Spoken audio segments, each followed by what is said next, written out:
Okay, Kenrick, just a quick little video from what we did in our session yesterday, mate. So the swing on the left side is what you're doing at the start of the session. So a couple of things we talked about in your setup, didn't we? First and foremost, your feet were a little wide, so we narrowed your stance. Then you can see that on the right side of the picture.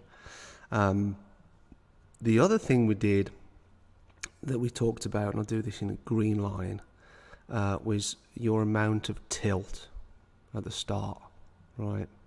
Now we worked on this. This was your swing at the end of the session. You're still kind of tilting a bit too much over your right towards your right foot. By that, all I mean is the center of your shoulders is over toward your right foot too much, right? And you're still doing that towards the end of the session. So I know that was one of the things that you noted down. Just be aware of that when you're practicing this week and you're videoing yourself. We want to try and get the center of your shoulders.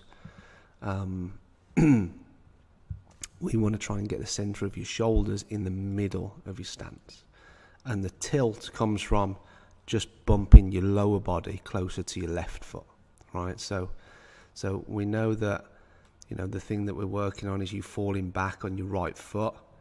So the little things in the setup, like having your upper body too much over your right side, is obviously one of the things which are going to contribute to that, right? So if I pull up a model, right, pull up Sean O'Hare, and we draw up and we draw down from the center of his shoulders, right? Well, you can see that's about in the center of his stance. Okay, so the upper body, the center of the shoulders, is going to be in the middle of the stance. Center of the hips is going to be just a little bit forward, right, slightly closer to the left foot, right, and that's how you get the little bit of right tilt at the start. Okay, so just be aware of that. So let's pull up your swing again. So like I said, if we draw some lines outside your hips, your left ear. So the thing that we were working on, and this is just a recap of what we talked about in your lesson, mate. So the thing that we talked about was why your club's coming out low and left, right, kind of slicing across the ball, right, and putting that fade spin on it. Well, if you look at your finish, like a P8 there, we spoke a lot about this right foot still being having a lot of pressure on the ground, but just look where your hips are, and I'll put a little green line where your right pocket is, right. So your right pocket hasn't moved forward enough, right. That's the best way to think about it. Your hips, if we draw, let's say that's where your hips are. Your hips need to be more over here, right, directly over your lead foot, right.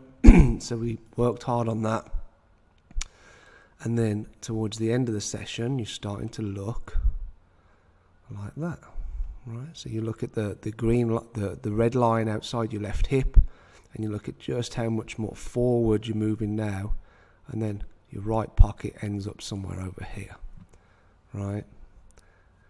And then the weight ends up over your left foot, over your lead foot. You end up balancing on that foot, right? And then that in itself is going to help you swing more into out, right? Because your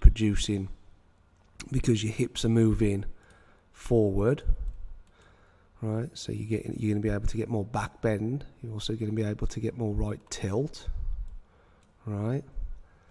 And that in itself shallows the path out, and you'll be able to hit it more from the inside. So all these different things really contribute to exactly what we're working on in your golf swing, mate. So the image on the right side, so much better. Gotta get our hips over our lead foot.